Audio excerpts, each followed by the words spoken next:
Assalamu alaikum, dear students. Hopefully, you are very fine by the grace of Almighty Allah. Alhamdulillah, I am also fine. Today, I am going to take a class on a paragraph from your annual examination syllabus, and this is a very important paragraph for your exam. And here the name of this paragraph is winter morning. A winter morning, একটি শীতের সকাল।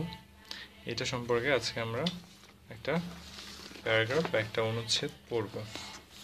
প্যারাগ্রাফটা খুবই important, পরীক্ষায় বারবার আসার মতো একটা paragraph. তো বইটা একটু প্রবলেম হচ্ছে। Okay, I need to correct it. Okay, fine. Hopefully there is no problem now.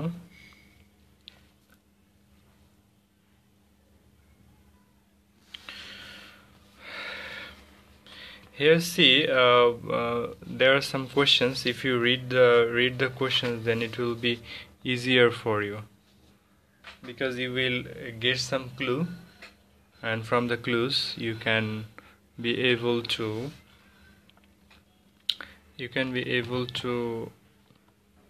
write or make a good paragraph from here. How is a winter morning? All time, if you think about some questions, তুমি যদি সবসময় কিছু কোশ্চেন্সের কথা চিন্তা করো, এই কোশ্চেনের answer দিতে গিয়ে কিন্তু তুমি কয়েকটা লাইন লিখতে পারবে। সো যখনই তোমাকে কোনো টপিক সম্পর্কে লিখতে বলা হবে, not only in this particular exam, তোমার শুধু এই পরীক্ষা বলতে না, যখন যে কোনো জীবনের অন্যান্য ক্ষেত্রে চাকরি বাকরি হোক বা বিভিন্ন প্রয়োজনে, যখন তোমাকে কোনো একটা বিষয় সম্পর্কে বা কোনো একটা টপিক সম্পর্কে you have to say something, তোমাকে কিছু বলতে বলা হবে, অথবা you have to write a paragraph, তোমাকে কোনো একটা প্যারাগ্রাফ লিখতে বলা হবে, সেক্ষেত্রে অ্যাট ফার্স্ট যে টিপটা আমি তোমাদের সাথে শেয়ার করব সেটা হচ্ছে যে তোমাকে ওই বিষয় সম্পর্কে কিছু কোয়েশ্চেন্স মনে মনে তৈরি করতে হবে। দেন দেখবা যে ওই কোয়েশ্চেনের অ্যান্সারগুলো দিতে গিয়ে কিন্তু তুমি একটা সুন্দর প্যারাগ্রাফ লিখতে পারবা। বা যখন তোমাকে কোনো কিছু বলতে বলা হবে, তখন তুমি মনে মনে ব্রেনের মধ্যে কিছু কোয়েশ্চেন্সের জন্ম দাও, কিছু কোয়েশ্চেন তুমি নিজে নিজে তৈরি করো। দেন ওই কোয়েশ্চেনগুলো অ্যান্সার যখন তুমি ফাইন্ড আউট করতে শুরু করবা, তখন কিন্তু ওই বিষয়টা নিয়ে কথা বলতে পারবা। So two things are very important, যে জিনিসটা নিয়ে তোমাকে লিখতে বলা হচ্ছে সেই জিনিসটা সম্পর্কে তোমার কিছু তথ্য থাকতে হবে, কিছু ধারণা থাকতে হবে, এবং সেকেন্ড যে টিপটা হলো সেটা হচ্ছে ওই বিষয় সম্পর্কে কিছু কোশ্চেন মেক করা। দেন কোশ্চেনগুলোর অ্যান্সার দিতে দিতে তুমি সেই বিষয়টাকে নিয়ে লিখতে পারবা। তো দেখো এখানে কিছু কোশ্চেন দেওয়া আছে। ফার্স্ট কোশ্চেন দেখো, how is a winter morning? তাহলে একটা শীতের সকাল কেমন? হাউ, কেমন। তাহলে একটা শীতের সকাল কেমন, এটা যখন আমরা অ্যান্সার করব তখন দেখবা যে আমরা কিন্তু ফার্স্ট লাইনটা বলতে পারি, a winter morning is misty and cold. তাহলে একটা শীতের সকাল হচ্ছে কেমন? কুয়াশাচ্ছন্ন। মিষ্টি অর্থ কি? কুয়াশাচ্ছন্ন। আর কোল্ড অর্থ হচ্ছে ঠান্ডা। তাহলে মিষ্টি অর্থ কি? কুয়াশাচ্ছন্ন, আর কোল্ড অর্থ ঠান্ডা। There is dense fog everywhere. সেখানে কি? দেয়ার ইজ ডেন্স ফগ মানে ঘন। ডেন্স অর্থ কি? ঘন। ফগ অর্থ কুয়াশা। সেখানে ঘন কুয়াশা থাকে। সব জায়গায় কি থাকে?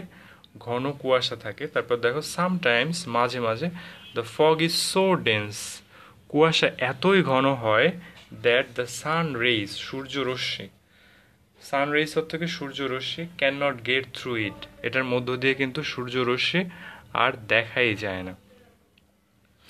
তারপরে দেখো, ইভেন থিংস, এখনো পর্যন্ত কিন্তু আমরা প্রথম কোশ্চেনটার অ্যান্সারের মধ্যে আছে।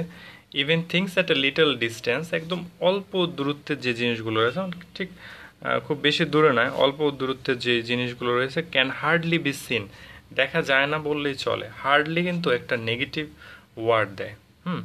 প্রায় না, হার্ডলির বাংলা অর্থটা হচ্ছে প্রায় না। বোঝাতে পেরেছি? হার্ডলির বাংলা অর্থটা কি? প্রায় না। তাহলে একেবারে অল্প দূরত্বের যে জিনিসগুলো আছে সেগুলো প্রায় দেখা যায় না বললেই চলে। Birds chirping is not hard, পাখির ডাক কিন্তু শোনা যায় না। চার্পিং হচ্ছে কি? ডাক বা কিচিরমিচির শব্দ। পাখির যেই ডাক বা কিচিরমিচির শব্দ, সেটাও কিন্তু নট হার্ড, শোনা যায় না। তারপরে দেখো আমরা যদি এই পর্যন্ত হচ্ছিল আমাদের প্রথম কোশ্চেন যে উইন্টার মর্নিংটা কেমন, সেই অ্যান্সারটা দিতে গিয়ে কিন্তু আমরা 4-5টা বর্ণনা দিলাম যে এটা কুয়াশাচ্ছন্ন থাকে, অল্প দূরে জিনিস দেখা যায় না, মাঝে মাঝে কুয়াশা অনেক বেশি হয়, হ্যাঁ পাখির ডাক শোনা যায় না। এই বিষয়গুলো কিন্তু ফার্স্ট কোশ্চেনের অ্যান্সারটা কিন্তু আমরা এই 4-5টা সেন্টেন্সে দিয়ে দিলাম। ওকে, এখন দেখো যদি আমি সেকেন্ড কোশ্চেনের দিকে যাই তাহলে দেখো B, how do animals feel, তাহলে আমি কিভাবে পড়তেছি এটাও কিন্তু অনেক বেশি গুরুত্বপূর্ণ যে আমি কি পড়তেছি সেটা হচ্ছে। সো আমি কি পড়তেছি কিভাবে পড়তেছি এই বিষয়গুলো কনসাসলি তোমাকে চিন্তা করে নিতে হবে, এবং যখন তুমি পড়বে খুব মনোযোগের সাথে পড়বে। কি পড়তেছো, কেন পড়তেছো এবং কিভাবে পড়তেছো। তুমি যদি একটা টেক্সট বা একটা প্যারাগ্রাফ বা একটা কম্পোজিশন যদি তুমি সেটাকে বুঝে পড়ো তাহলে কিন্তু অনেক দিন পর্যন্ত তোমার মনে থাকবে। ইভেন আরও বেশি ইন্টারেস্টিং একটা বিষয় সেটা হচ্ছে যে যদি তুমি একটা জিনিস বুঝে পড়ো, বুঝে পড়ার পরে যদি তুমি সেই জিনিসটা ভুলেও যাও, দেখবা যে সেটা থেকে কিন্তু তুমি অনেক কিছু শিখবে এবং সেটা দিয়ে তুমি প্রয়োজনে ক্রিয়েটিভলি নিজের থেকে কিন্তু বানিয়েও লিখতে পারবে। So this is very important, তোমাকে কিন্তু এই বিষয়টার প্রতি অনেক লক্ষ্য রাখতে হবে, অনেক বেশি মনোযোগী হতে হবে। সো দেখো সেকেন্ড কোশ্চেনটা ছিল কি, হাউ ডু অ্যানিমালস ফিল, তার মানে অ্যানিমেলরা কেমন ফিল করে।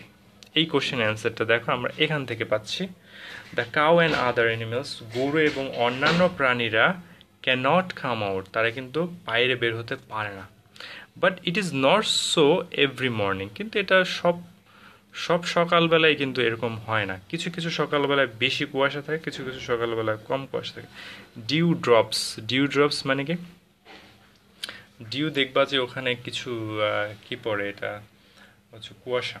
ডিউ ড্রপস মানে কুয়াশা বা হচ্ছে ওখানে যে শিশির পড়ে সেই শিশির বিন্দুগুলো, ফল অন লিপস, এই শিশির বিন্দুগুলো কোথায় পড়ে, অন লিপস, লিপস অর্থ পাতা, পাতায় পড়ে, and blades of glass at night, এবং ঘাসের যে ডগাগুলো আছে সেই ঘাসের ডগার উপর কিন্তু, ঘাসের ডগার উপর তারপরে গাছের পাতার উপর এই শিশির বিন্দুগুলো পড়ে বা কুয়াশাগুলো পড়ে। They look like glittering pearls, এবং সেগুলো দেখতে কেমন দেখা যায়, সেগুলো দেখতে কেমন দেখা যায়, গ্লিটারিং পার্লস মানে হচ্ছে যে জল জলে যে মুক্তা, গ্লিটারিং হচ্ছে জল জলে বা চকচকে এরকম, ঠিক আছে। তো চকচকে বা জল জলে যে পার্ল আছে, পার্ল মানে মুক্তা, এগুলোর মতো দেখায়। When the rays of the morning sun fall on them, কখন এটা জল জল করতে থাকে, মুক্তোর মতো জল জল করতে থাকে এই শিশির বিন্দুগুলো, যখন সান ফল অন দেম, এই সকালবেলা সূর্যটা যখন এই পাতার উপর এসে পড়ে বা ঘাসের শীষের উপর এসে পড়ে, তখন কিন্তু এটা একদম জল জলে মুক্তার মতো দেখা যায়। সো এটা ছিল মোটামুটি পরের কোশ্চেন। তারপর দেখা, how do people feel in a winter morning, winter মর্নিংয়ে লোকজন কেমন ফিল করে, কেমন অনুভব করে। Village children and people have hardly warm clothes, এই যারা গ্রামের বাচ্চা কাচ্চা আছে বা যারা গ্রামের লোক আছে তারা কিন্তু হার্ডলি ওয়ার্ম ক্লোথস, ঠিক আছে। হার্ডলি আমি বলছিলাম যে প্রায় না বুঝায়, তাহলে হার্ডলি ওয়ার্ম ক্লোথস, তারা কিন্তু ওই শীতের পোশাক বা উষ্ণ পোশাক পরে না বললেই চলে, তাদের আসলে নেই, তাদের এই উষ্ণ বা গরম পোশাক কিন্তু নেই।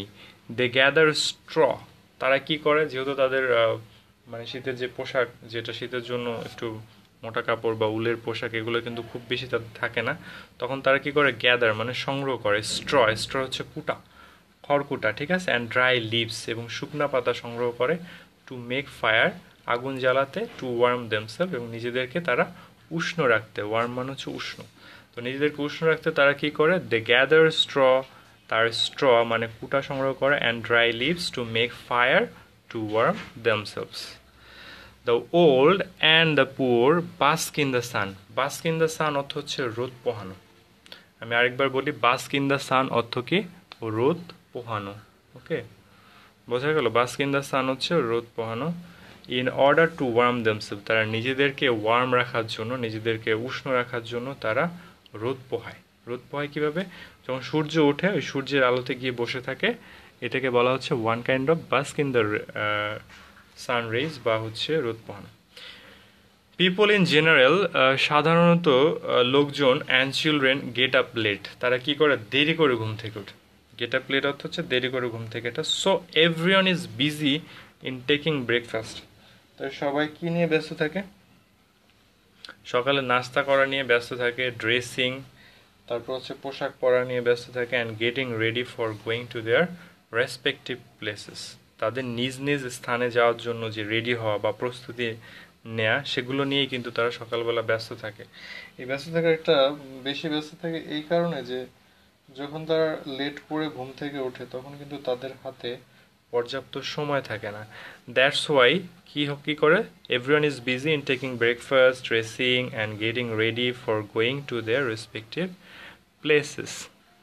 ইন আ উইন্টার মর্নিং, একটা শীতের সকাল। আর এরপর আমি বলছিলাম যে when do people get up, এটার অ্যান্সারটা অলরেডি আমরা পেয়ে গিয়েছি যে তারা দেরি করে ঘুম থেকে গেট আপ লেট।